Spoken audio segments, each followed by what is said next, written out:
All right, hello everybody. Good to see some familiar faces. My name is Justin Stivers. I'm a probate attorney. I own the probate law firm. We are based out of Brickell. We do exclusively probate work. So I don't do title, don't do real estate, don't do evictions, landlord tenant, anything like that. Strictly probate, and then planning, writing wills, trusts, and that sort of thing. So I was here. When was I here last year? A year ago. About a year, no? A year ago, probably. Over a year ago, yeah. Yeah, it's been a little while. 2-3 months. Yeah, it's been a little while. But that was like around the time that I kind of started doing this presentation, Probate 101 for Realtors, because one, I do probate, but also I started seeing that a lot of Realtors were coming to us with probate questions, because I think we're seeing more and more of it. Being in South Florida, chances are at some point in your career you're going to come across either a potential seller or a potential buyer, and the property is going to have to go through probate, just by kind of the nature of Florida being a retirement state and a lot of elderly people here. Chances are it's going to happen. So this presentation is maybe a little bit different from the last one, but I try to keep it very basic because the goal of it is not to have you all go out there and practice law. That's not what you should be doing. But the goal is that, one, you can identify a property that might need to go through probate, so that when you're kind of either working with a seller or a buyer, you kind of, the wheels start turning that this might be a probate listing, so that when you go speak with them, you sound and you are more intelligent than some of the other realtors who don't know anything about probate. So we'll help you kind of stand out from your competition, and be able to speak, just very generally about the probate process, what it is, length of time, and all of that, so that you can help your client. And then lastly, I have a couple just kind of quick marketing tips for probate, so how to find probate listings, because after everything, it's about getting listings, right? So, but we'll probably hear about, try to wrap this up, 40 minutes or so, so not, it's not an all-day thing. But if you have any questions throughout the presentation, feel free to just shout them out at me. But since we've got a relatively smaller group, just to kind of have an idea of who's in the room, maybe we can go around and just real quickly name how long you've been a realtor, and then if you've ever dealt with a probate before, either on the buyer or seller side, and then what that experience was like. So we'll start with Kendall. Carola Garcia. I've been a realtor for 2.5 years, and I had that experience with the client that you helped. Sure. And it was good. He was able to designate her the executor of the state. Mm-hmm. So we were able to rent the house that my client's mother left her. So I was telling him that last night I saw her and she told me that now the house is under her name and everything is fine and dandy and everybody's happy. So thank you for Yeah, helping. no, thank you. And I didn't invite her specifically. I'm Mauro Zanetti. I took the license in 2014, and I had a listing, but the probate was already done. It was the three kids, to say. It was older than me. Sure. But anyway, they want to sell it. It was the parents' house, and it was time to just keep it there. That's Okay. it. But not really dealing from the start on the probate. Gotcha. Okay. My name is Aura Corser. I am a realtor for 14 years, and but I don't have any experience with any client regarding probate. Were you at the last presentation that I did, or no? Yeah. Yeah. Okay. Yes. Okay. Gotcha. Good. Maddie Lopez. I've been a realtor for 4 years. Yes, I had a listing but I came in with Mauro at the end, and there were no heirs, so it was the attorneys that were managing Okay. the estate. All right. Experience table here with probate. Yeah, no, Been in license for almost 5 years. I've done probate before. I worked with Enrique Zamora Sure. with one of his clients, so I learned a lot Yeah. about the process in that transaction. Hi, my name is Ingrid Roldan. I have been a realtor for 50 years, and I haven't had case with probate. Okay. Great. Hi, my name is Mike Murray. I have been a loan officer for the last 2 years, so I haven't had any experience so far with the probate. Okay. Perfect. Aldana Shampiranji. I've been in the business for over 20 years. Okay. and I come across with a few probates, but usually they come automatically from the real estate already approved, so. Okay, gotcha. Alright, so, you know, for a small group, almost all of you have had some sort of experience, which is, you know, kind of, I say there's no rhyme or reason to it. Sometimes I have realtors who are, you know, brand new-ish, 2 years, right? And you've already had experience, and then I have some realtors 15 years, and no experience with probate. So there's kind of no rhyme or reason, but I usually tell realtors at some point it's probably gonna happen, again, just by the nature, of South Florida. Okay, so perfect. So let's talk a little bit about, you know, just some key definitions so that we know what we're talking about. So probate, very generally, is a court process. So there's going to be judges involved, there's going to be attorneys involved, there's going to be courts involved, and the way I kind of think about it is it's taking what someone owned when they were alive and now transferring it to the heirs after they've passed away. So in the world of real estate, what's going to happen in your all's world is John owned a piece of property while he was alive. Okay, now John has passed away. His heirs want to sell the property or get homeowners insurance, or they want to rent the property. So they need to get title. They need title in their name. And the way they do that is by going through the probate process. So you open the probate, and at the end of it, the court's going to sign a new deed saying, okay, the kids are now the owners. They can sell the property. So probate, just again, as general as I can make it, is just a court process to transfer property to the new heirs. Okay. Decedent is a word we use that just means somebody who's passed away. Estate, so common word that we'll use in probate. It's basically everything that the person had, and now that they've passed away, we refer to all they owned as their estate. So if John owned a house, he owned a car, he owned a boat, he owned stocks, money, whatever. Now that he's passed away, we call that the estate of John. So everything that John had is a part of his estate. Last will and testament, who knows or we also call it a will. Anyone know what a will is? Take a guess. The Yeah. description of what you're leaving to. So you're leaving to someone. Yeah, exactly. So it's a document. There's certain requirements, but very, very basically, we could write one here in the office, say, okay, I, Justin, leave everything to my sister, and that's a will. It doesn't have to be recorded with the court. It does. After someone has passed away, you have to give it to the court. But basically, and I'll get into this a little bit, but I could draft a will right now. Okay, there's some requirements, but generally speaking, it just has to be signed by me and then witnessed by 2 people. I could draft the will. I could give it to you, and no one else is going to know about it except for you. So I get asked a lot of times, I think my dad did a will, but I can't find it. I can't go on the internet and go to willing or whatever website and find out where it is. So it's not really recorded, no. So it's very important if you do a will, you need to make sure you store it somewhere safe and let other people know, or let a couple other people know where it is, because you might have one, but if your husband doesn't know where it's at, he might not. No one would be able to find it.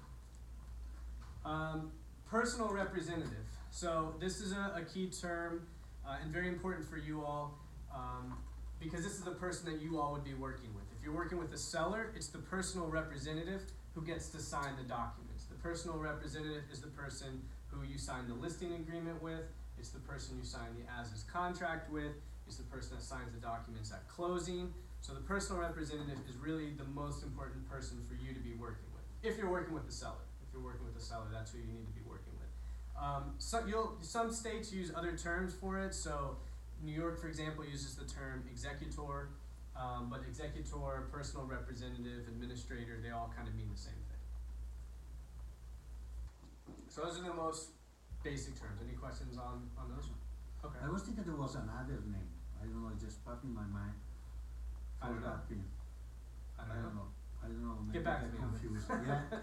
All right, so how do you know if a property needs to go through probate, right? So what's one of the first things you all do if someone calls you and says, hey, I've got a potential listing, I've got someone who wants to sell their property, what would be the first thing you do?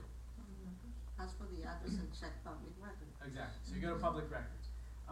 That's the easiest way, again, for you all to know if you just need to start thinking about probate, if you need to start thinking about the process. And we'll get into some examples here in a second, but if someone says, hey, using a real life example, you have a client or a friend and they say, hey, I want to sell this property, my mom passed away. If you hear that someone's passed away, if someone's died, that's probably going to start you thinking that probate might be necessary. But you can also check by public records. So everyone has the handouts I gave you guys? So if we look at this first one, from the property appraiser's website, and we look at the property address, 11309 Southwest 200th Street. So if you look under that and you see owner, and you see the owner says Maria Pichardo, EST of. What that means is estate of.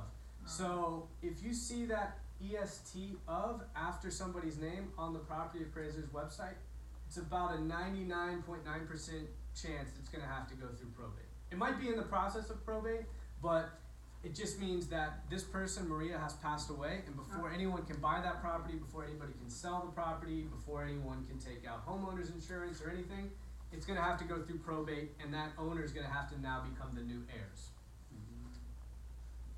Question. So this Maria, practically, she's She died. She passed. passed. She died. Okay, she Yeah. died. Automatically when they record in the certificate of death, they will change it, or somebody need to show it? Good question. Not all the time. So we've spoken. So there's a Florida government agency called Vital Statistics. Okay, they're the organization that records death certificates. They claim that they send the death certificates to the counties, and then the county says that they'll update it. But I've seen where someone had died 10 years ago and it's not been changed.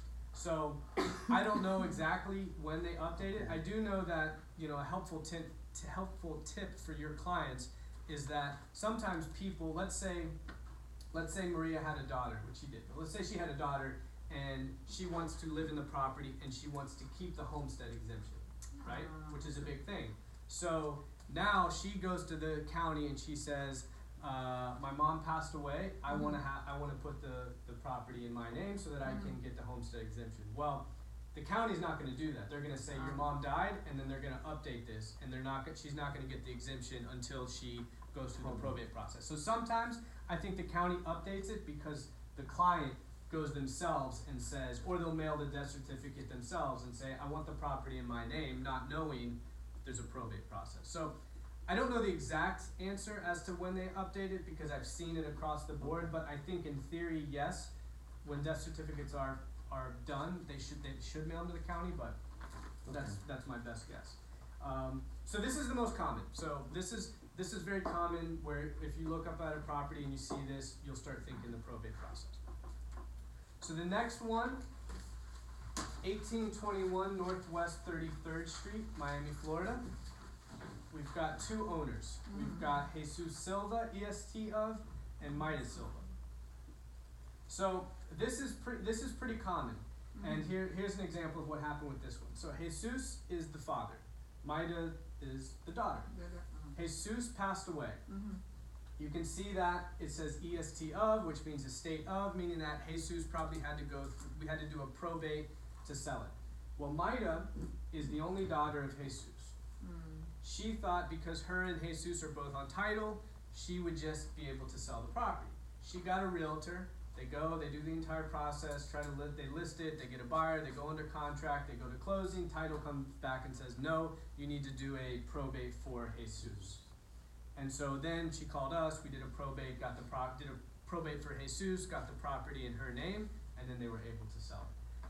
But this is really common in Miami, really South Florida, I mean everywhere, but I do see it a lot in Broward, Miami-Dade, where it's common that you maybe have father and daughter, or parents and kids on a piece of property, or you have brothers and sisters on a piece of property, and we'll get into different types of title things that you can do, but they own it as what's called tenants in common, just basically they own it 50-50. And sometimes, like this, Maida thought, well, I'm the only daughter, I'm going to inherit the property, which she was. She thought she automatically inherited it. So again, the kind of moral of this example is that, again, if you see that estate of, or if Maida had told her realtor, hey, my dad died, that realtor should have started thinking we might need to look and see if a probate is necessary. But they didn't, and ultimately, they wasted kind of a fair amount of time, trying to do it. Makes sense. Yeah. So what could they have done to avoid that? So how could they have avoided probate? Well, there's a couple ways. I talked a little bit about the tenants in common, which basically just means that you own the property 50-50. You can own a property by what's called joint tenants with right of survivorship. Everyone's familiar or heard that? No? Yeah. A lot of couples were not married by like that. Right. They do like that, yeah. So so married couples, generally they own it, and if husband dies, his part automatically goes to wife. If wife dies, her part automatically goes to husband. You don't need to do anything. So long as the deed says husband and wife, Correct. you're probably fine on that. But if, let's say, brothers and sisters have a piece of property, if they own it as tenants in common, kind of like Jesus and Maida did, when brother dies, sister needs to do a probate for brother. So how to avoid that is you can put it as joint tenants with right of survivorship, which basically just means when brother dies, his half goes to sister. If sister dies, her half goes to brother. And that would be a way to avoid probate. So that's joint tenants with right of survivorship. That's one way. So that means that in the case of Jesus Silva, Maida might be dealing with other heirs for Jesus. If The he would have spark had, owners, if he would have had, yeah. Fortunately, she was the only heir. But if he had had other children, she would then end up owning the property with that them. other person. Exactly. Yeah, because she only 50%, so the other, let's say, brother that was in the deed, he will get the 50% of the father 50%. Yeah, exactly. Yeah. Exactly. Okay. But question, when, let's say that hypothetically they bought the property, if they did the deed with the right Joint to tenant. survivorship, she automatically She would have becomes gotten the it. one. Right. They would have avoided probate. So that's one way. So the joint tenants with right of survivorship. The other way, another deed you can do is the Ladybird Deed. So the legal term is enhanced life estate deed, but it's just kind of known as Ladybird Deed. And this is a really cool tool that you can do or maybe suggest to your clients. It's only available in a couple states, I think 5 states, and Florida is one of them. But basically what it is let's say that let's say Jesus had 2 kids, okay? And he did not, let's just say Jesus only owned the property by himself. And he wanted his kids to inherit the property, and he didn't want to have them go through probate. Well, he could put his 2 children on the deed. They would have, if it's done correctly with the Ladybird language, they would, when he dies, the property would automatically go to them. But he can sell the property. He doesn't need their permission to sell the property. He could take them off the deed while he's alive. And then when he dies, the property automatically just goes to them. So it's a really kind of an easy way for you, if you're leaving a property to someone, it's an easy way for you to set it up so that they avoid probate. Do you do that? Yeah, we do that. Yeah. And you do that when you're buying the property in the deed, Yeah. Yes. correct? You can do it when you're buying Can be it. done like with a quick deal later and Yeah, you through the can- life? Or Yeah, not? you can do it later. A lot of times Like people. with a quick deal, Ladybird, whatever that you call it. Well, you just do a new deed. You just do a new deed. Ah, you did, I don't know if you okay. can answer this question, but what if there's a mortgage? Um, Does the lender need generally, you need to let the lender know, right? And so that's a good segue into the next way to avoid probate. But I haven't seen too many issues with transferring the property to a Ladybird deed because they're not. It's not really changing ownership right then and there. Because let's just say I want to leave the property to my children. Well, my children don't have any ownership rights whatsoever. I still own the property. I just have them on title for when I pass away. The property would go to them. But they can't sell the property. They can't do anything. So it doesn't really affect it too much. But good question. And each lender, each mortgage is a little bit different. We've got mortgage people I in here. know. So is what I'm saying correct, or does that sound? that is correct? Okay, good, because I'm on video. So, and then the other way that you can avoid probate, so those are the 2 deeds. If you look at the last example here, we've got Karen S. Rodman, TRS, and Karen Rodman, in parentheses, BEN. So what this means is that Karen set up a trust. So a lot of people, trusts are becoming more and more popular now, but it's a way to avoid probate. So a trust is a legal document generally prepared by an attorney, and it says that, so Karen S. Rodman is alive. She created her own trust, and she named her daughter, Karen Rodman, as the beneficiary. So when Karen Rodman passes away, the property automatically goes to her daughter. One of the things, though, to be careful of with trust is you have to change the deed itself. So it's not enough just to do a trust. So let's say this piece of paper is a trust. I create the Justin Stivers Trust. I leave the property to my kids, and that's it. But the property still says Justin Stivers. If I don't change that, the trust is worthless, and my kids would still have to go through probate to get the property in their name. So that's an error that I see a lot of times, where someone goes and gets a trust. Maybe it was done by themselves, maybe it was done by an attorney or whoever, but they didn't go that extra step to actually change the deed and put the property in the trust. If you don't do that, the trust is kind of worthless. Same sort of thing, I've got my mortgage people to hopefully back me up, but sometimes yes, sometimes no, you can put the property in a trust if there is a mortgage. In my experience, most lenders are okay with it, but you probably need to notify them just to let them know, and there might be language in the trust, is that, or in the mortgage, is that, okay? Okay, yeah, so generally you can, but each lender, each mortgage is a little bit different, but even if there is a mortgage, you generally can put the property into What a is trust. the benefits of having a trust? To avoid probate. That's the And what's only. the difference with the Ladybird? Well, if your only asset is one piece of property, that's all you have. It's more cost effective to do a deed. It's more it's cheaper to do the Ladybird Deed. Just, again, prices are across the board, but a trust is probably gonna cost around $1,100-1,200 as opposed to a Ladybird probably $400 to $500. Okay? So there's a cost difference. But a trust, you can do a lot more things with it. So let's say that I've got a bank account, or I've got multiple children, or I have a couple different properties. The trust is gonna say, I want $2,000 to go to my grandchild when he turns 18. I want my daughter to get $50,000. I want this church to receive and the trust controls all of that. Whereas that Ladybird Deed is just talking about that one specific property. Okay. So if you only have one piece of property and that's it, then maybe you don't need to do a trust. Maybe you just need to do the Ladybird Deed.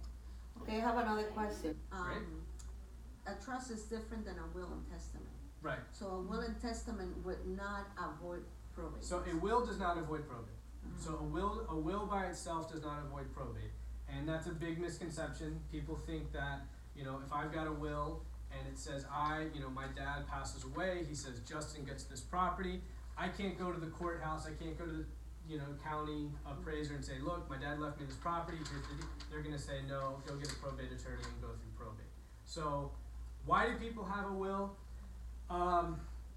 Frankly, a lot of people don't care about probate because, a lot of people say, well, my kids are already gonna get the property, let them deal with it, when I die. Frankly, that's all, they don't really care. Or they don't really know about it. Or Just they like don't you say know, that or lady, they- my father passed, I'm gonna keep the Right, property. yeah, or they don't know, that could be a thing. And if you look at my business cards, the first thing on it is, it says, did you know that having a will does not avoid probate? So, or if you, sometimes it's, in Florida, if you don't have a will, okay, there's a hierarchy of who gets what of your stuff. So first, if you're married, it goes to your spouse, and then it goes to your children, and then it goes to your parents, then it goes to your brothers and sisters, grandparents, and on and on and on. So if you want your stuff to go to your children and you don't have a will, chances are you're fine. It's going to go automatically to your children. But if you have, let's say, children from other marriages, or you have, a second spouse, and you have it gets a little bit more complicated. So a will is an easy way, again, generally cheaper than a trust, just to say, I want this person to get this. That's kind of, the benefit of having a will. And I think wills just give people some sort of peace of mind. And again, a lot of people just don't care. A lot of people say, I'd rather, you know, if, let's say I have a piece of property, I wanna leave it to my brother, but I don't wanna deal with the deed or whatnot, they'll just do a simple will and that's it. So, there are pros and cons to it, but generally, yeah, a will is not going to void probate. Yes, ma'am. Back to the trust. Yes. You said that, okay, you do the trust and everything, but a lot of people don't, what was it, include the deed in the trust? They don't change the deed. So the deed is going to say you, Maddie, as the owner of the property, right? So you individually, Maddie Lopez, is the owner of the property, okay? But if you do the trust of Maddie Lopez, you need to change the owner of the property to the trust of match the Maddie trust. Lopez. So basically, it's gonna, like how that one says Karen Rodman Trust, if you look, she did a deed from herself to her trust. So basically, Karen was the owner, she created a trust, and now she created a new deed that basically transferred the property from Karen herself to Karen's So trust. just because this says this here, doesn't mean that the deed has been changed? No, that is No, the that deed. shows that it's That's been the It shows that it deed. has been changed? Yeah, it shows that it has been changed. Okay. Yeah, it shows that it has been changed. Okay. Alright, so that's how we kind of identify whether or not probate may or may not be necessary. So part two of three, so we're on track to be done. How do you communicate this with your client, right? So how do you, when you go to speak with them, what do you need to tell them? Because again, a lot of times your clients, frankly, a lot of attorneys don't know anything about probate. It's got a very niche kind of specialized area of law, and a lot of people just don't know. So if you go into this listing presentation, able to explain what probate is, they might not even know. A lot of times they don't. A lot of times the client doesn't know. Again, to the same example we've used before is, I'm the only child. I automatically get the property. What is probate? My dad said I get the property. So what do you need to tell them? So what I always say first and foremost is you want to make sure you're speaking with the right person. Because again, you want to make sure you're speaking with the personal representative. The personal representative is the person who's going to hire the realtor and is the person that's going to be able to sign any of the contracts. So, I have a question. So yeah. how is the personal representative appointed? Because the beneficiaries would never be the personal representative, right? They could. They could? They generally are. Okay. Yeah, so the personal representative is appointed by the court. So basically they're going, either they might have a will that says, Catherine, you're going to be the personal representative, in which case then we take that will, we give it to the judge says, yes, this is a valid will, and then we get a piece of paper saying that Catherine's the personal representative. If there are multiple siblings, then let's say you have two brothers, alright, you come to me and your brothers say, I want Catherine to be personal representative, great, we have them sign a waiver saying that Catherine's gonna be personal representative, we give that to the judge says, okay, great, Catherine's personal representative. If your brothers say, no, we don't want you to be personal representative, then it gets a little more complicated and we have to figure it out, why you should be personal representative over them. And in the meantime, that property, if there's a property Can't involved, do is in limbo. It's in limbo, yeah, Limbo. it's in limbo. We can't do anything until the personal representative has been appointed. So, again, you wanna make sure you're speaking with the person who will ultimately become the personal representative. How do you determine that? Well, you'll probably, hopefully bring in your probate attorney at that time. Because it's not your job to really figure out, because for example, I've got a bunch of questions that I'm gonna ask them and I can pretty well determine if they're gonna be the personal representative. But what you can do in the meantime to kind of facilitate a smooth transaction is you can say two questions I'd recommend you ask. Did the person have a will? And if they had a will, can you get a copy of it? And again, the reason being is a will, almost all wills, the point of a will, one of the purpose of a will is to appoint a personal representative, is to name who you want to be the personal representative.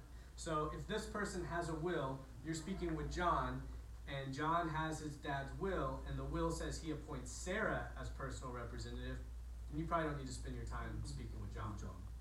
Right? But again, your job is not to interpret the will and do all of that. That's my job, or the probate attorney on the case to do that. But ask if they have a will, just to that's one preliminary question. And then ask, what was your relationship to the person who passed away? So was this your mom? Was this your dad? Was this your brother? Was this your cousin? And again, going back to what I said earlier, if there is no will, then Florida has already preset laws as to who's going to inherit what. First the spouse, then the children, then the parents. And so if you're speaking with a second cousin, chances are that person is not going to be the personal representative. Even if that cousin or second cousin took care of his cousin was sick, all of his children abandoned him, he doesn't know where they are, Yeah. that cousin's still not going to be personal representative, most likely. So again, you don't want to spend your time, going after this client when he or she's not going to have anything to do with it. So that's, some of the first questions that you want to ask. Then, let's say now you've spoken with the probate attorney. All right, you're speaking with the right person. John is going to be the personal representative. He's not yet the personal representative, but he's going to be the personal representative. So you all want to sign this client up, right? You want a listing agreement with them. So how do you sign them up? Well, this is kind of a bit of a gray area, but what I always suggest to realtors is you have John sign the listing agreement as John Smith as proposed personal representative. Okay? He's not yet the personal representative. We believe, we think, we're pretty sure he will become the personal representative, but you want to lock them into that contract, right? Now, is that an airtight listing agreement if he goes down the street and hires somebody else later down the road after he becomes personal representative? Probably not, but in the hundreds of these that we've done, I've never seen that happen. If they come to you and he signs a listing agreement as proposed personal representative, chances are he's going to stay with you as personal representative. I've never seen someone change. But now, once we get him appointed as personal representative, whenever he signs a contract, he's going to sign it John Smith as personal representative. Now that he is personal representative, he's going to sign everything as personal representative. So, but in between that time though, in between the listing agreement and him not being personal representative, you can't really do anything. You can't really sell the property, you can't really market the property. Now, if there are circumstances where you're going to lose the property to foreclosure, maybe there's some gray area where we can make something happen, but generally, I would not list it on the MLS, I would not do anything because you don't have anybody to sign a contract yet. So the contract would be, void. So you really can't start doing anything until that person becomes the personal representative. Yeah? So that kind of brings into how long does this process take? So how long is the probate process? Things happen, so there's no rhyme or reason, but I will give you kind of an average more or less. And there's two scenarios, there's one factor that kind of matters. It depends when the person died, all right? If the person died over 2 years ago from when we opened the probate, it's probably going to take about 2 months before you can do anything. So if the person died, let's say we're opening the probate right now in 2019, and the person died in 2016, on average, give or take, it's going to take between, let's just say 3 to 6 weeks. Let's say about a month to get the personal representative appointed. All right, so about a month, more or less. Then, month 2, you all are free to sell the property. If the person had died over 2 years ago. So about 2 months, more or less. If the person died within 2 years, so if the person died, relatively recently, let's say we're opening the probate right now in 2019 and they died in 2018, still going to take us about 1 month to get the personal representative appointed. Then we've got to wait month 2, we're waiting month 3, and we're waiting month 4, and then month 5 we can sell the property. So why are we waiting those 3 months? Well, in Florida, there's what's known as a creditor period, where if John died and he owed money to Baptist Health, he owed, American Express debts, whatever, and if he owed any money, creditors have 3 months after the personal representative was appointed to notify us, the attorney, and say, hey, we're owed money. Once that 3 months has expired, then you all can go ahead and sell the property. Now, you can list it during those 3 months. You're all right to go under contract. I have no issue with that, but you can't sell it until that 3 months is up. So if the person died recently, it's probably going to be about a 5 to 6 month process. Now, there might be reasons why, and so we're active in about 17 counties throughout the state of Florida, and this is really specific on the county and specific on the judge. If the property, let's say, is in foreclosure because mom died and now nobody's paying the mortgage, which is possible and very likely, or there's HOA dues that are not getting paid, or whatever the case may be, we might not be able to wait that 5-month period because the property might be gone. So we can go to the judge and argue and do everything we can to say, Judge, if we don't sell this property, let us put that money in a restricted, kind of like an escrow account, or else the property's gone. I don't want to say usually, but sometimes the judge will let us do that. Sometimes they won't, sometimes they will. That's really county and judge specific. And they wait the 90 days to closing, correct? No, you could go ahead and close. You could, but I'm saying the proceeds we would put in On escrow, escrow. yeah. And that's if there's a strong need to do that. You all would still get paid, so you don't have to wait for your money until that end of 90 Yeah. days. You all would go ahead and get your commission, but the proceeds from the sale are going to be tied up in a restricted account for a little. After the 90 days, and they will be released.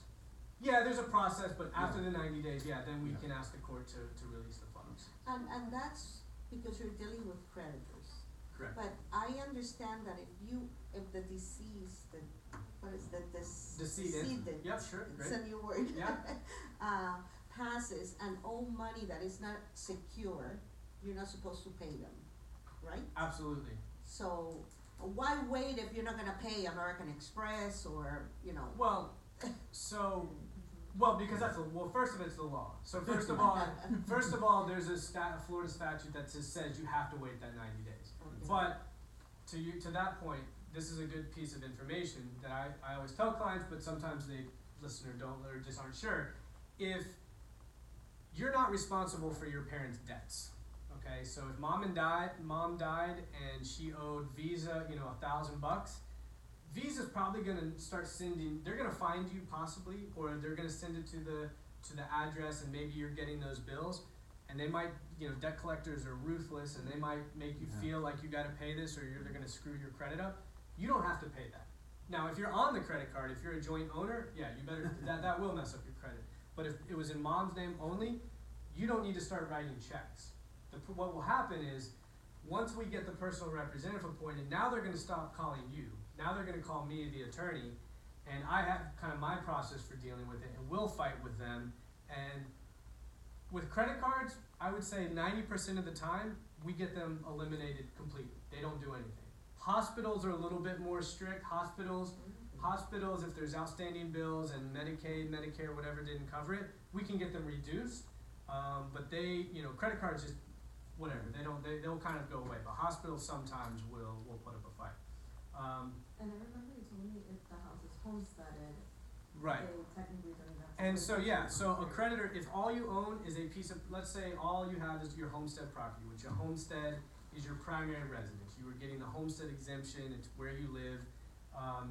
Creditors can't go after that. So let's say Baptist Hospital was owed $150,000, all right, a ton of money. The house is worth $200,000. They know that there's a house, but if that's your only property, they can't do anything. We notify them of it, that we're selling the property or that we're transferring property to the heirs, but they can't go after it. Now, if there's a second property, if there's an investment property, chances are they're gonna put up a fight because they're gonna put a lien yeah, on of that. course. Okay. they probably won't put on a lien, but before we can transfer title or anything, there's a process that they're gonna try to get some money out of it. But a homestead, your primary residence, It's protected. is basically untouchable except for taxes or that sort of thing. What about utility bills and stuff like that? You don't Let have it to go. pay? No, let them go. Yeah. Now, to be fair, if you want to inherit a property and there's HOA dues, I would keep paying them Yeah. because they're gonna Yes. foreclose. Or if there's a mortgage and you've got the money to pay it, keep paying it because they're Yeah, gonna. no, of course. Utility Or bills you- go on as a lien on the property, so those have to Yeah. be closed out anyway. Yeah, so there's certain things that just from a practical standpoint, you'll probably want to keep paying them. But the main ones I see are the hospital bills and the credit card bills. Those are kind of the big ones that I see. So I have a question. Yeah. Okay, so let's say it's a homestead property, you have to do that waiting game. Right. not waiting game, the Yeah. waiting period. The house is on the market, it gets under contract, it sells great, but you still have to wait. Just, let's say if you're representing the buyer in order to protect them. let's say they were behind the last 2 months, let's say they were sick and they stopped paying, so there's a pens on the house, and the bank slaps a court date on the house. Let's say the judge that's handling the probate says, no, you can't disperse early. At that point, would you go to another judge to see if you can either postpone the court date or do away with it? Because I know that would be a separate matter. I'm a little confused. If you got the sale approved and you closed, chances are you paid off that first mortgage, so it wouldn't be in foreclosure anymore. Because I thought you said that you still had to wait and it would get put in. No. Or did I understand wrong? No, you said you can close, we would Yeah, get but paid the a commission, proceed will paid be off the paid. mortgages, but the The proceeds. Right, the Yeah. proceeds from the sale. Pay off the mortgages. Yeah, That's you right. pay off I the didn't mortgage. hear Yeah, that you part. pay off the Yeah, mortgage, okay. Never mind. Yeah. Now go back from like the beginning that you say that you can do anything until you get the representative or you get already the property.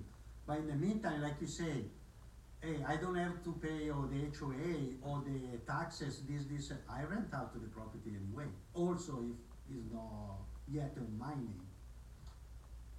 So Let's say that I inherit the property, correct? Right. But still I have to go through the whole probate stuff. Right. But like you said, hey, I cannot pay the mortgage or whatever thing.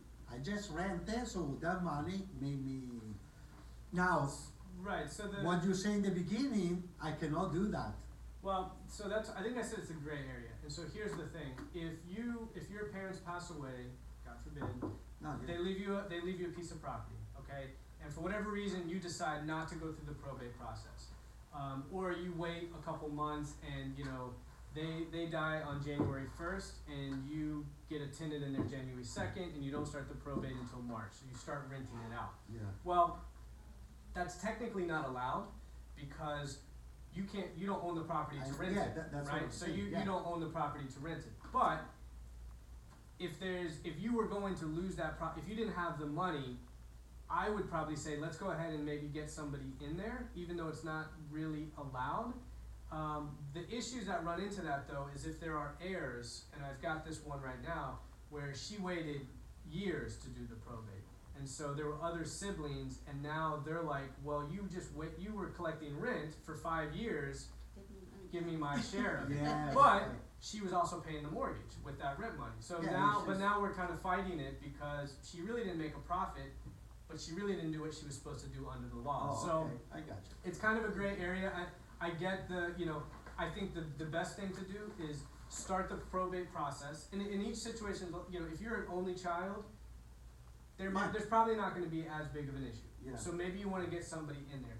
If you're able to wait, I would say that's the better thing to do. If you Yeah. can wait, because that's what you're supposed to do. No, yeah, Right. of course. But in the Yeah. case that you handle for my client, we had to wait because it had an association. Right.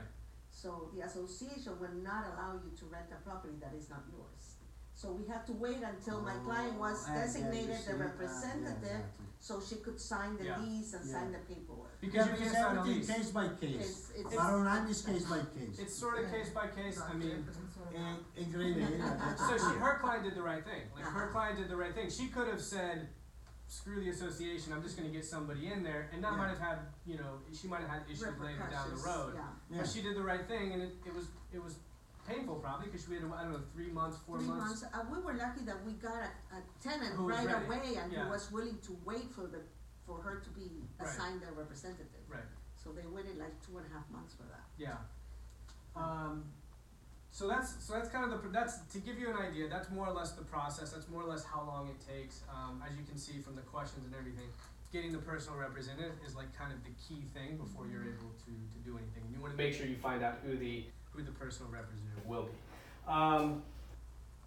All right, so then kind of last couple of things. Well, one more thing before we hit the last section. So cost, I get asked about cost a lot, and I always say it varies. Attorneys generally can charge 3 different ways in probates. They can charge a percentage of the estate, so you can charge, some attorneys will charge up to 3% of the value of the property or whatever the assets are. Some people charge hourly, some people charge flat fee. I would say on the low end, for a just standard, typical, no siblings fighting, smooth, everything's good, you're probably looking around 4,000 to 4,500 on the low end, probably 8,000-9,000 on the high end, somewhere around there. But that fee can definitely vary. It is very case by case. It's firm specific.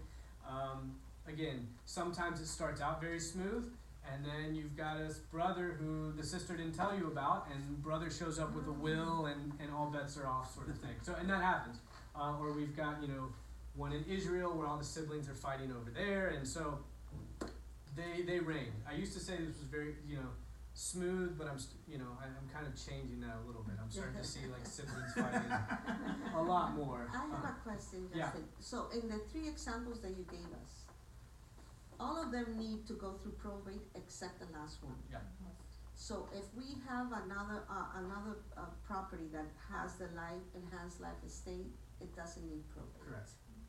We just need to determine whether the name Of that person is entitled, basically, on the deed, of whoever is hiring to sell the property, basically. If But you want remember to that the trust avoid died. probate, you can do the Ladybird Deed. Mhm. And if you have a piece of property and you want your kids to inherit the property and you want them to avoid probate, then the Ladybird Deed would be a good option. And they will show up on that same printout. Mhm. It will show up as you and your husband, and then the beneficiary is your children Mhm. on there.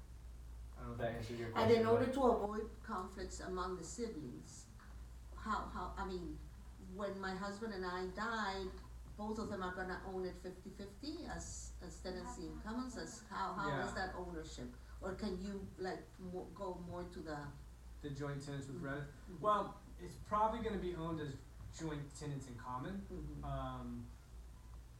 Yeah, I mean that's so you can, again, that's where Ladybird deeds are kind of restricted in that sense, Yeah. but you can do a trust where maybe you say 60 and 40. you could be more specific. You could say But what I'm trying to tell you is, if I find a property, if I'm hired to sell a property that has the Ladybird with 2 siblings, both of them have to sign, no. no? No, a Ladybird, if, let's just say, John owns a Uh-huh. property, he has a Ladybird deed, and his 2 kids Uh-huh. are the beneficiaries. And one of the If- kids is hire John- me? Is John still alive? No, he's dead. Okay, John died, well, no, then you're gonna need both signatures. Both of them. Right, If John is alive, I only need John's yeah, you only signature. need John, right. But if the other one, if I then you need need, both, then you need both. because they own it 50-50. Right. Okay. So going back, I believe our question Mhm. on this one, so bottom line, the Karen, the mom died. So who's now is entitled to sell the properties? Karen, the daughter. She Correct? could be alive. Automatically. Well, Karen is, No, it's the beneficiary, but she take title when the mom died, yes, correct? yes. So just like the Ladybird, the daughter can do Right. nothing. But about if it. she is dead, So she's there, she Then is you the go one through to sign. probate. No, with this one, no. Okay, so You if, don't go to oh, probate. this is the trust. trust. Yeah, right, yes. so yeah, so if Karen mom dies and Karen daughter is beneficiary, Karen beneficiary owns the property. Owns and the she And can that's sell it, it. yeah, Yeah. that's a no probate Yeah. or anything, yeah. Alright, so let's wrap up real quick so we can get everyone out of here and get lunch and whatnot. Alright, so some quick ideas to kind of market for probate listings, cause obviously, that's important. I have a couple ideas, which I tell realtors all the time, but I haven't seen anyone really go full throttle on it. The one thing that you can do, I'm a big believer in direct mail. I know it's old school, but it does work. It can be costly, but one thing you can do is, if you go to the property appraiser's website for Miami, it doesn't work for all counties, but for Miami it does work. In the owner's name, if you type in estate of, you're gonna get a list of probably about 100 properties or so. Not all of them are probate properties, but I would say 75% of them are. So you could get the address of a piece of property that would have to go through probate. Now, you're not gonna get the new owner's information, so it's kind of, it's a difficult thing, I'm not gonna lie, it's difficult, but you could do some direct mail, you could show up to the house, and now you could say, show some compassion, hey, very sorry about your loss, I realize that, John passed away, you may or may not know that you have to go through probate, I'm a probate specialist, I can help you sell the property, yada yada, you can have your own little spiel for it. And I guarantee you, almost no realtor is doing that, because they just don't know.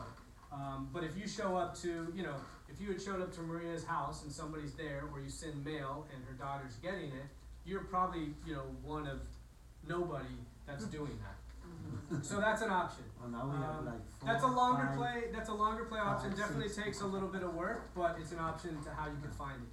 You can also search public records. So for every probate case that we file, you're going to be able to see what assets are in the estate. So you're going to be able to see if there are any properties. You're also going to get the law firm's name, and you're going to get the personal representative's contact information. So you can either buy that information. I don't work with anybody or know anybody, but I know that there are companies that will sell that information. Or if you're savvy, you can get in, search public records yourself, and you can get that information.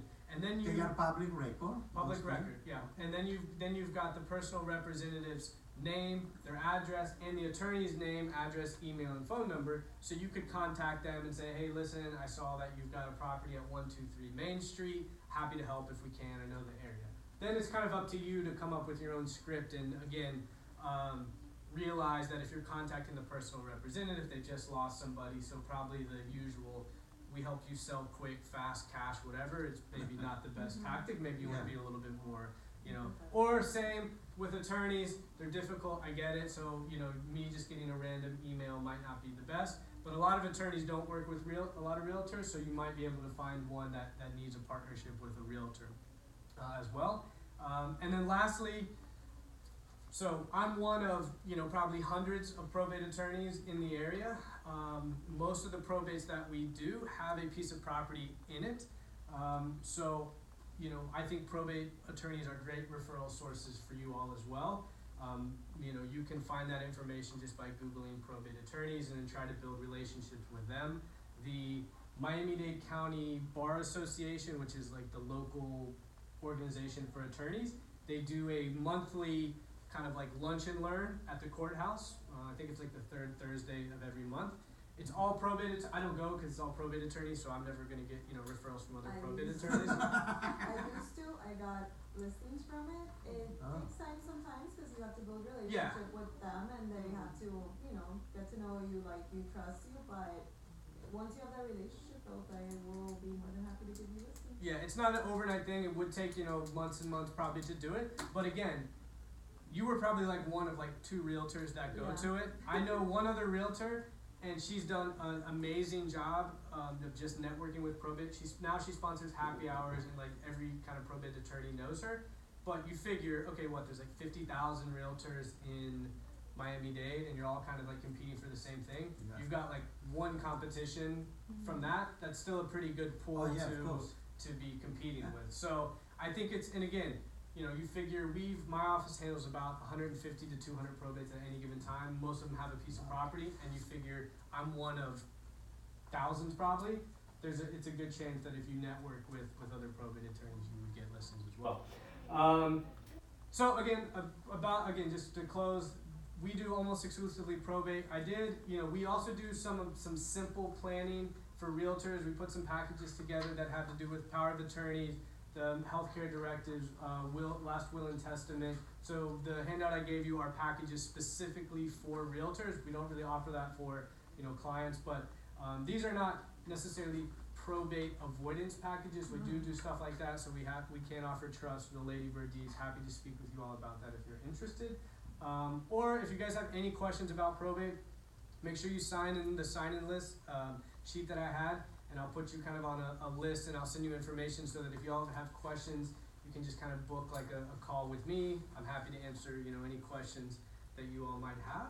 Thank you, Catherine, for having me back again, and thank you all. Appreciate it. Thank you. Thank you.